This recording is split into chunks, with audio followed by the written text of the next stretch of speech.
What's going on, everybody? Welcome to another edition of the NBA Slate Starter Podcast. I'm Eric, joined with my buddy Ryan as we break down Wednesday's 8-game NBA DFS slate on DraftKings, FanDuel, and our sponsor, Yahoo. My lineup sucked tonight. Ryan, how's your night going? Yeah, I have some decent lineups, but it's so tough to say because Luka's so highly owned.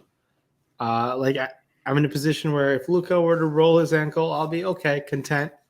If Luka pops off, I still think I'll be content just because I have that much Luka as well. So it's like there's only one player on the slate who got north of 50 fantasy points. That was Tatum. And then that's really about it. I mean, we saw Zubac do his thing, Gary Trent. But maybe this game is kind of the late night hammer special where everyone just pops off maybe. I don't know. Stanley Johnson. That was a joke, by the way. Dwight Howard not starting. Jason Tatum, only guy with over 50 on FanDuel right now. Karl Anthony Towns, 49.3. But yeah, Zubac was the piece. And I've got a lot of Zubac. I didn't have enough Gary Trent, and obviously he was a good play. I thought there were a lot of other guards we could go to. Schroeder, I lock button to Malachi Flynn. Just seems as though, yeah, maybe Luka Doncic will get there for me. And, I'm hard to have leverage on 70%. I mean, I had near not 100%, but like I had a little bit over 70, but there's no leverage to be had really. It's kind of a bummer. People are getting smarter. People are getting better, but you know what? That's why you are consuming this content and so many other shows here, because we talk you through different parts of the process. Ryan's a top, 15 player? You want to go? I think you're the best NBA player on planet Earth. It's you and Petty Theft 1-2 in some capacity. And the Chipotle Bros can chill out, even though I had Chipotle for dinner. It was delicious. But I think that's giving me a little too much credit. There are many, many good NBA players out there.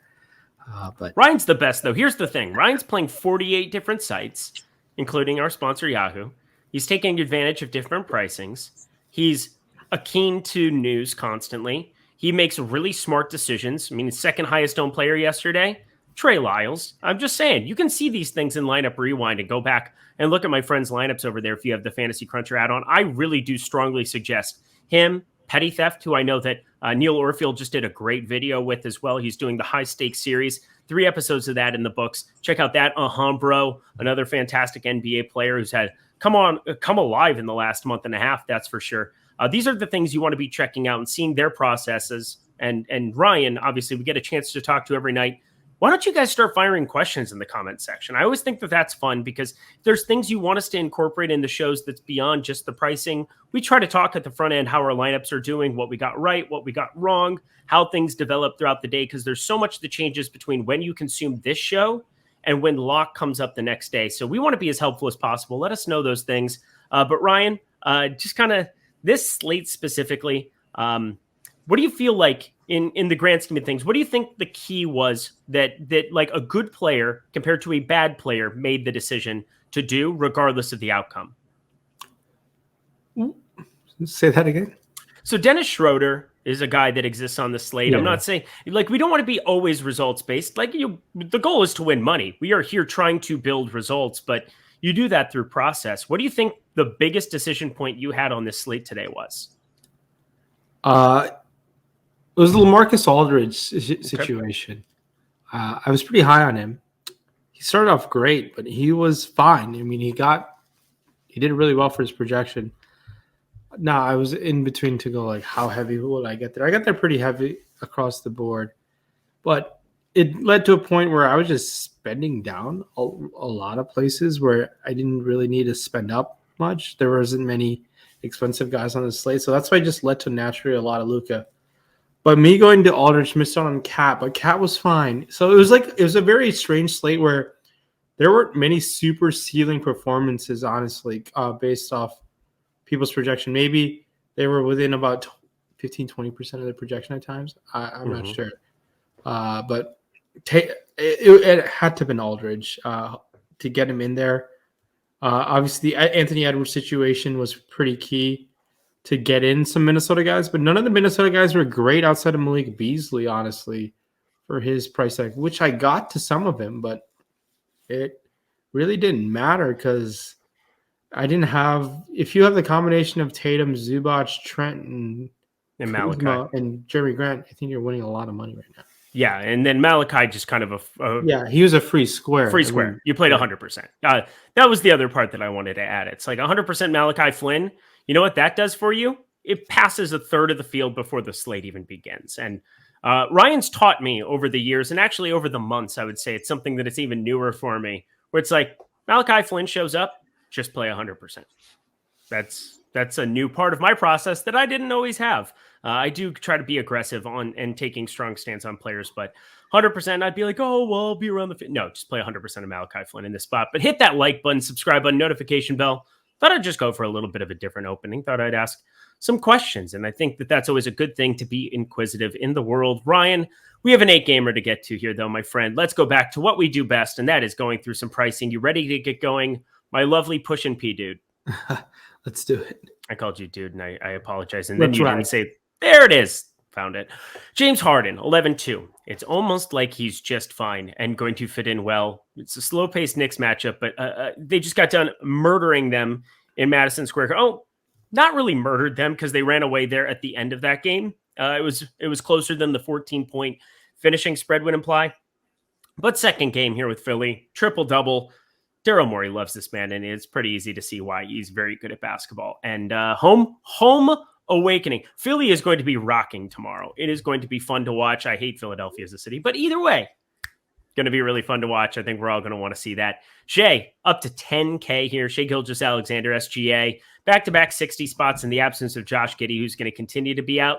That means you're going to continue to see a lot of rostership going his way. On the road in Denver, they're going to probably be close to double-digit dogs, but they're playing decent basketball mainly because his return. Devin Booker is up to 9,700 against Portland. That's kind of a fascinating talking point. That tag has just climbed in the absence of Chris Paul, like we expected it to. But I would say, it's one of these things where is he going to play 40 minutes a night against Phoenix? Yeah, I probably will here. This is their first time losing back-to-back games in a long time. I think they're looking to get off the schneid here. And CJ McCollum up to 9K.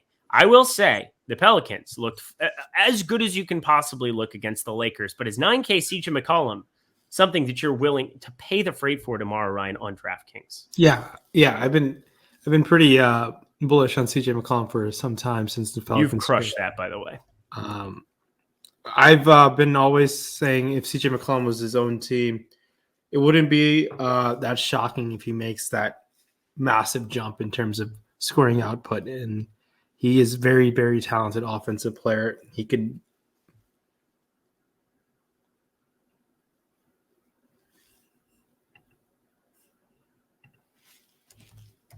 We are continuing. Apologize for technical difficulties. That was fun. It's still recording. We keep on going. All right, yeah. It's talking about CJ McCollum. He is a stud. Taking a Sacramento team makes a lot of sense to follow him. Spending up for Harden, Book, and even SGA. SGA a little too expensive now at 10K, but I don't have any issues if you follow him. Interesting decision point between Tyrese Halliburton and Donovan Mitchell, both at 8,800. The usage is definitely there. In the next tier, man, guards loaded up top. There's LaMelo Ball. There's Anthony Simons. Man, it's a loaded guard position. Then we have Fox and Garland.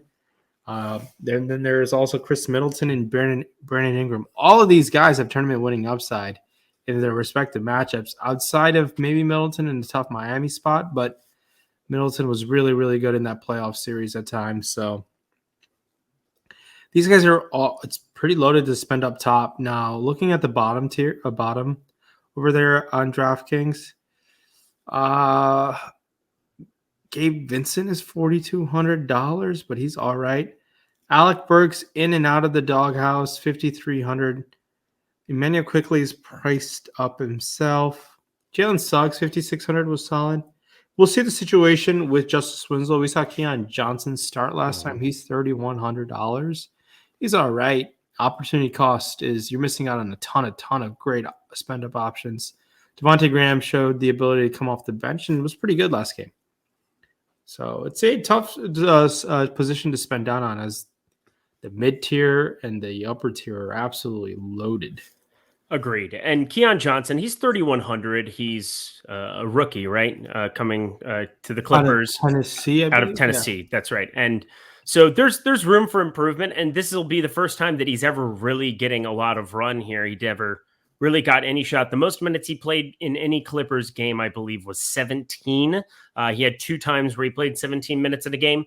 He played 26, and I think that can always be a shock to a system for a young player. He went 2 for 10 from the field. I think if you make that 4 for 10, seeing 16, 18, 20 in the box score would make you feel a little bit more comforted. I don't think people are necessarily going to go there. I might take some shots because he's 3,100. And if you're just trying to stars and scrubs and unlock Jokic and Giannis and all of these guys on this slate, he's about the only guy down here that I really want to do that with. I don't really see a path to anybody else down here. Cam Payne is probable to return at $4,100. Well, that's helpful. So I'm not sure what the minutes will look like coming back from an injury like this. But it's a wrist injury. It's not a lower body injury. A wrist injury? Yeah, it's a wrist injury because he busted up his wrist. So I feel really good about his minutes is probably the right way of putting it. Yeah, I'd be concerned if he doesn't start. Yes, I would agree. 4,300. Aaron Holiday's his backup. I feel pretty good that he'll. I say this all the time. But Cam Payne I'm kind of linked to because I had a big day and helped a lot of people, a lot of subs. Just Chris Paul, when he wasn't right in that playoff series, I just jammed him at 5% or something the next game. Chris Paul started the game, was not effective, and then it was just Cam Payne season. I love this man as a result of that, and there's an easy path to see why. He's a guy that's over a fantasy point per minute guy. You're not going to have Chris Paul on the floor. It's all going to play through Devin Booker if he starts, and even if he comes off the bench, I think there's a path to him to being okay, but nothing substantial. I want to see him start too. I think I'm with you, but something tells me he might come off the bench. Yeah, I still think the minutes, the matchup, all things are pretty excellent for him to be successful. So I have no issues with playing him at that price tag. All right, let's jump over to FanDuel. Shea, 10K up there. Donovan Mitchell, 8,800. Donovan Mitchell is a guy who had a really nice outing. It didn't necessarily show up fantasy-wise against Phoenix, but a good win. He was a big part of that, 26-5 and 2. I think against Houston, where everybody eats against Houston, according to Rinpack, and everybody else, because it's the correct statement and stance to have. Number 1 team in terms of pace, number 1 in terms of fast break points allowed. Donovan Mitchell, I think there's definitely a pass there. Tyrese Halliburton, 8,600 here. I mean, part of that is just Malcolm Brogdon going to be good to go here this time around. It was a spot where they weren't going to play him on a back-to-back. Thank God. I was just nervous that they were going to start pushing Malcolm Brogdon into the ground here again. But looking at some of these guys up top, the guys who really stand out are at the shooting guard spot. James Harden, 10-4.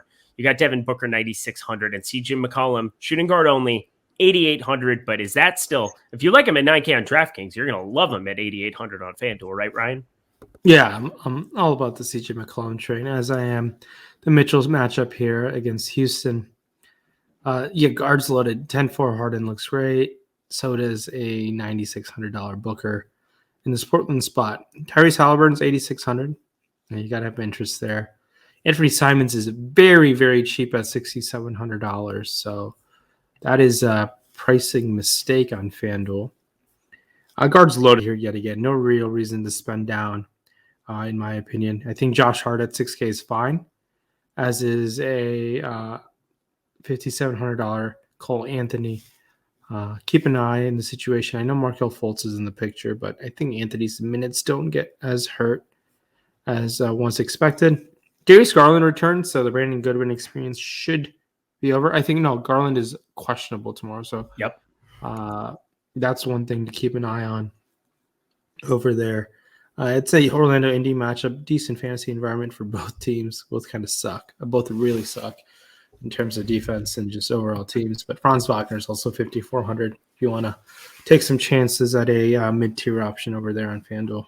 Yep, I think all of those stand as things to be firing up there, looking down a little bit cheaper at some of the shooting guard spots. I mean, you have guys like Justin Holiday, which isn't, he's played like 26, 25 minutes. I think we'll get better value than stuff like that. So I don't want to really be emphasizing too many of these guys. I mean, Isaac Okoro is always playing a lot of minutes, but my God, is he a bad fantasy asset? Those are kind of it down here on the bottom end. Eric Gordon's down to 3,700. I'd be surprised if on a back-to-back he played. I'm just going to throw that out there. So maybe Jalen Green becomes a guy that we can maybe take some shots on. Is horrible as that was to just say out loud. Let's jump over to guard over here on Yahoo, our sponsor.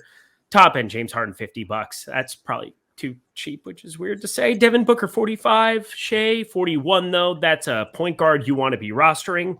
LaMelo, 38 here. Getting a little bit further down here, it is crazy, and I do mean crazy, to see CJ McCollum and Brandon Ingram there, $33 and $32 against a Sacramento team. I really like both of them here on Yahoo. I think you're getting a discount to go down into this mid-range. Even cheaper is Simons.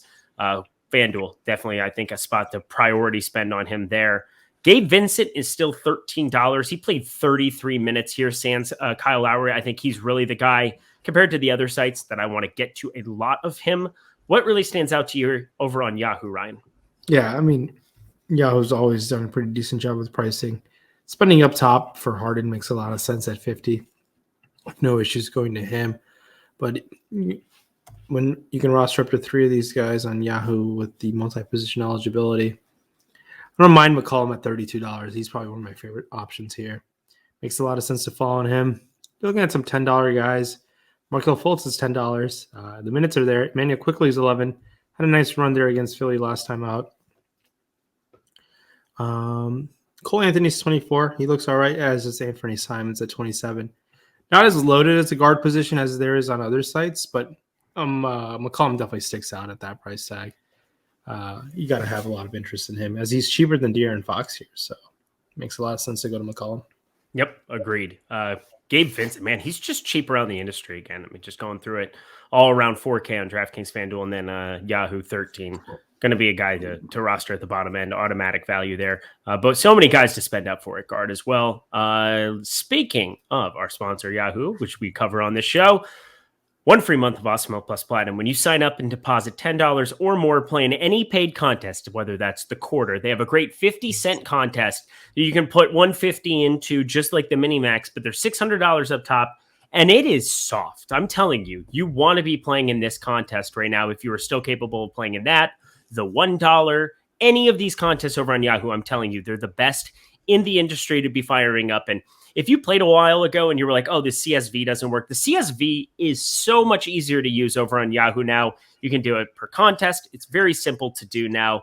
Want to check that out. I promise you, it's the best place to play in the industry because lowest rake, lowest management fee. I talk about this on every show, but it bears repeating. If you play at one site with your DFS exposure and you want to play the best per dollar spot you can possibly go to, play at Yahoo, our sponsor. Thank you so much to them for their sponsorship. But most importantly, thank you for giving us an opportunity as players to play for the lowest rake out of anywhere else in the industry. All right, my friend, we go to forward to the top end. Giannis, 12-2. Talked about him. You've got a bunch of studs. You've got Jokic, Giannis, Embiid, Harden. Shea's now 10K. I mean, these are the kind of guys over on DraftKings that we're going to be trying to find and find some value in order to roster. But Giannis, even against a tough Miami team, it doesn't matter. It's Giannis, and he's immune to just about any matchup, averaging 57.6 fantasy points of the year. Good luck slowing him down anywhere. Julius Randle, 9,400. Jimmy Butler, 9,200. Same kind of thing applies. Milwaukee will play a little bit more up in pace as much as Miami wants to trudge it out, and they can be great defensively. Jimmy Butler, up to 9,200 here. Didn't really deserve it considering he's had 3 straight sub 40-point games, and Bam continues to destroy slates and nobody notices. Pretty crazy to be watching, but Jimmy Butler's going to pop here, and 9,200, maybe you just go with him in this game environment if you can get up to it. But Brandon Ingram is 7,900. That's a priority play for me. Sub 8K. You talked about McCollum. McCollum also distributing the ball really, really nicely here, and Brandon Ingram's been pretty locked in. Everybody knows the love that I have for him here. You've got Miles Bridges, 7,600, who's shown some crazy upside, very feast or famine, high variance kind of play that you're looking at here. But so many places to go here on the top end. But Giannis, cream of the crop, rightfully so. Talk to me about forward on DraftKings. Yeah, looking at the forwards, all the way at the top, there's Giannis at 12-2, Miami matchup. He's matchup proof, but yeah, it's Miami. Something that has given him troubles in the past, but he's overcome that. Then we get Julius Randle at 9,400. He has tournament winning upside. He's okay. Jimmy Butler 9,200, tough spot. I think Middleton and Wendell Carter seem like options to spend down in the mid tier, as is Brandon Ingram. I prefer Carter and Ingram to Middleton. Next down in the next list of guys, Tobias Harris is going to have a good shooting game where he's going to be able to pay off even a 7K price tag. Not sure if it happens against the Knicks matchup.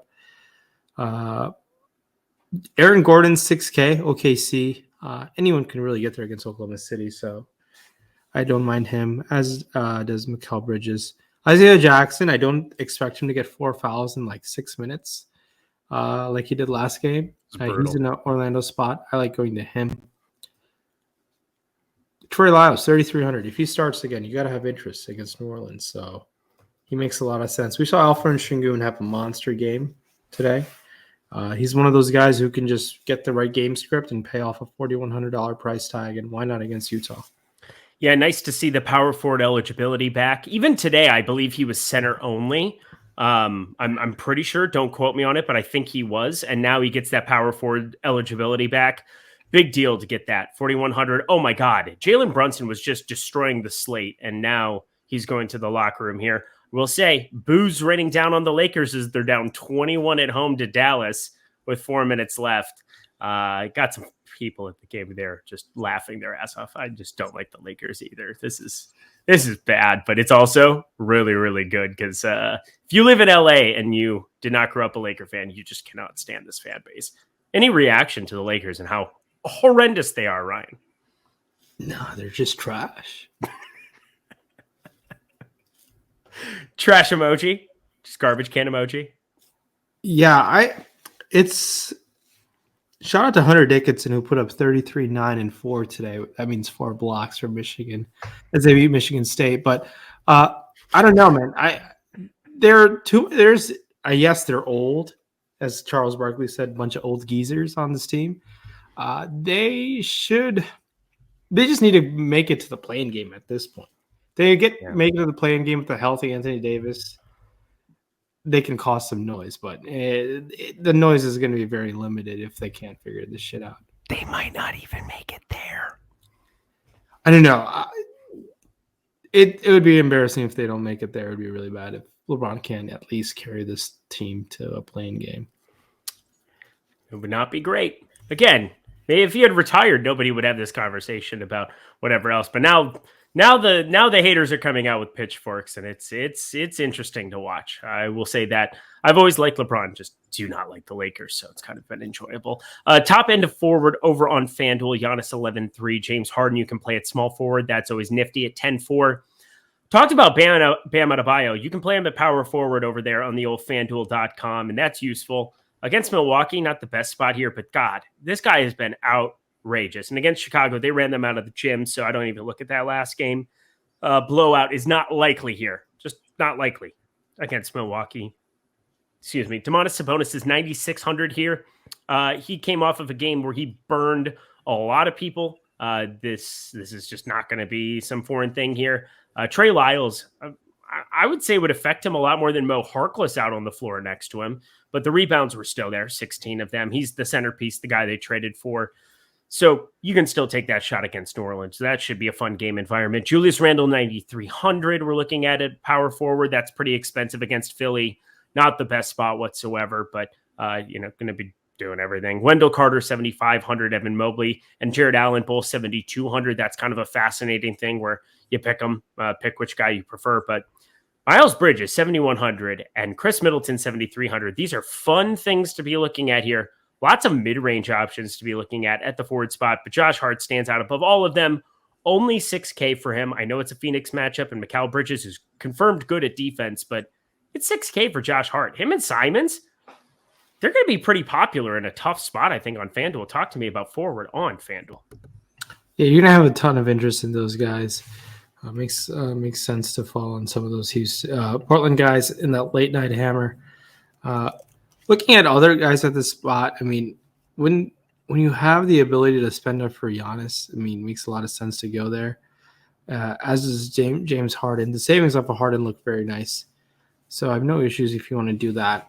But it's going to come down to what value opens up. Right now, there isn't the greatest amount of value. It should open up throughout the day. I mean, looking in the small forward guys, I mean, Bojan Bogdanovic, 4,600. That's kind of cheap for his upside, obviously Donovan Mitchell back, Gobert back, all these guys back in the picture doesn't make him as appealing, but he should be able to pay off that price tag against Houston, I think. Ingram is cheap at 7,600, as is Middleton at this price. He's priced down. Charlotte, Cleveland's a good game environment. Miles Bridges is 7,100. That's a tough game environment, but he's going to play those minutes. They did sign Isaiah Thomas. IT2 is back in the NBA. I believe this is his 4th team this year.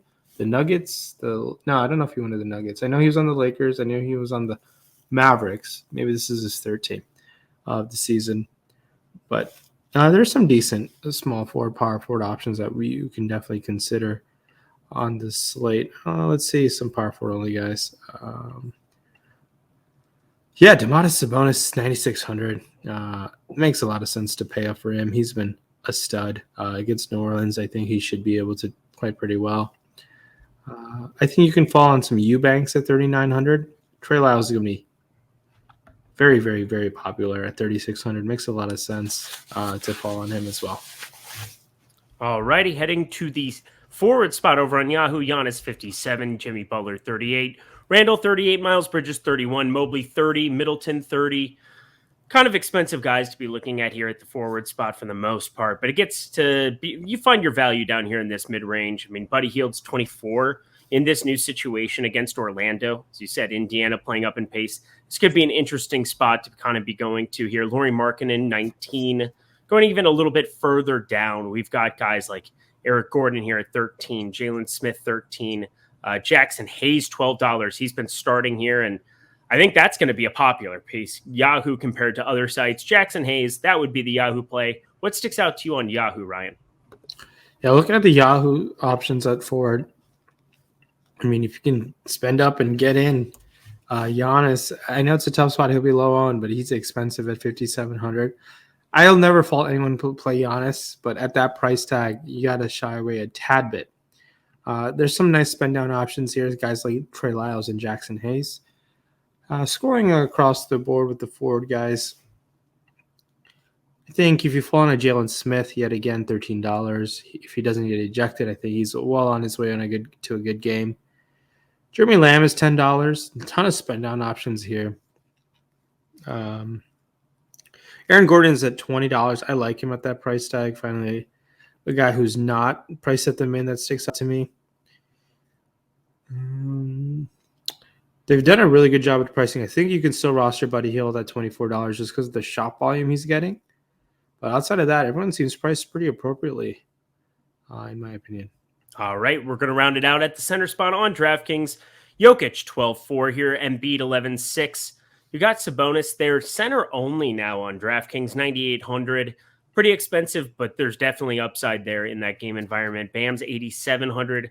I'm looking a little bit further down the board here at some of these centers that could be Mo Bamba, sub 5K, but now apparently the minutes just are going to magically return when they get every guard healthy. They're going to just play him out there 27, 25, 30 minutes. That's been the last 3 games. Starting to get further and further up there. We shall see kind of what happens there, if that's going to be something that continues. But otherwise, you got to start considering him, right, Ryan? Talk to me about center on DraftKings. Yeah, there's Jokic against OKC at 12-4. Expensive, but Jokic can do it. Giannis at 12-2. I think I'd rather save some money and fall on Embiid or Sabonis than paying up for those two guys, just because savings on this slate seems it'll take you a long way based on the information we have right now. Bamba's fine. I think the minutes seem promising. Trey Lyles, 3,300, also has center eligibility. As is Eubanks. We saw Mitchell Robinson get in a ton of foul trouble last game. Gobert and Ayton look pretty solid as well. Jared Allen, Wendell Carter Jr. Both have tournament winning upsides. Jared Allen at 7,400 seems pretty enticing in a Charlotte matchup, as does his front court mate Evan Mobley at 72. Yeah, so it's Bamba at that price tag taking on Indiana. He's fine. I have no issues if you want to play him. Center across the board on DK is littered with pretty good options. Yeah, let's head over to FanDuel here. Kind of round this out here quickly for you guys. We got the top end Jokic, 11K, Embiid, 10-8. Both are fantastic options. There's no doubt about it. But no doubt that Jokic against OKC is just going to stand out a little bit more, and no James Harden in his lineup, whereas that's going to be a thing going forward for Joel Embiid, as much as he can definitely still get there. And I said, it's not going to limit his upside and his scoring ability, but I think some of the peripherals might fade away a little bit here. Bam Adebayo, 9,900. Talked about him already. Other centers, Jonas Valanciunas is now up to 7,600. That's a little bit more than kind of what we were looking at before for him. His price had dipped for a while, and now the minutes aren't necessarily always there. Going even further down, 8 and 6,800. That's really something that we're kind of looking at, but really kind of looking up and down the board here. Plumlee. Now, Mo Bamba is going to be the popular guy, 4,600. Maybe this is the site that we hit evacuation. Do not necessarily be clicking on that, but further up the board, there's just a lot of guys that we can roster. The upside, you're only rostering one, so maybe that's the case for just jamming Jokic and Embiid and letting everybody else play Bamba. Is that what you plan to do, Ryan? Yeah, I think so. I mean, it makes a lot of sense. I mean, another double center slate on Yahoo seems like the way to go. I mean, there's a ton of options spread across the board here. I have no issues going to play any of those two centers you rattled off. Spending all the way down, there's Eubanks, there's Şengün, there's Bamba, 15, who looks great. DeAndre Ayton's 25, as our Valanciunas is 29 against Sacramento. You got to have interest there. I know he hasn't had the greatest games with McCollum being there, but it's got to happen. Why not against Sacramento? Sabonis is only $41. Wow, I like going to him. Man, center's just loaded. Seems like an awesome center slate to have fun with tomorrow across the board. Oh, that it is. And you can roster two of them on DraftKings and our sponsor, Yahoo. Let's finish there. We've got Jokic 56, Embiid 54, 41 for Sabonis. So a big discount to Sabonis comparatively. That's not so shabby. A little bit further, we get to 8 and 25. Isaiah Jackson, 19. He's sub $20. Maybe that's a guy who jumps into the conversation. But we've got a $17 Kevin Love coming off of a game where he treated some people well on FanDuel where he was popular, got up to 26 minutes against Minnesota.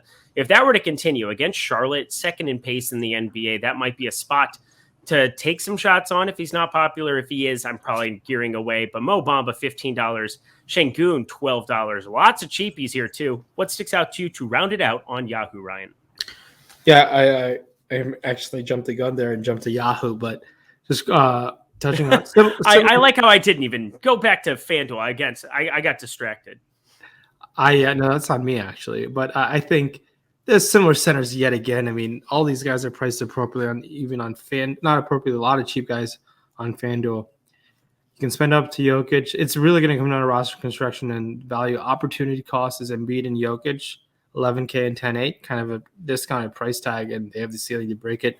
But if you want to spend all the way down and fall on a guy like Eubanks or Bamba, I wouldn't fault you. It's a 9-game slate. There's some other spend-ups on other positions. Now, jumping over to our sponsor, Yahoo, similar situation where you have double center slate on Yahoo. I think similar guys yet again. Bamba, Eubanks, spending up top. You have Jokic and Embiid pretty expensive, but Sabonis and Gobert and actually Sabonis and Valanciunas stick out a lot here at their price tags. All right. Well, that is another one in the books. Wednesday is done. Hopefully you guys did better than I did on Tuesday. This is just not going to go well. It doesn't seem like lineups are going to do much of anything. You know what? That happens. On to tomorrow we go. Ryan, any final words for the people? No, man. It's on to the next day. It's a tough slate where when only one guy has over 50 fantasy points at this very moment, and like the rest of the chalk semi hits, it's tough to really separate yourself from the field at times. Is what it is. Guys, this is a blast. Hit that like button. Leave 5-star reviews on Spotify, on Apple. All of that goes a long way for both Ryan and myself. But best of luck tomorrow. He's Rinpack. He's a top player in the world. I'm Eric. I'm definitely at the bottom of the pack today. We'll see you guys later.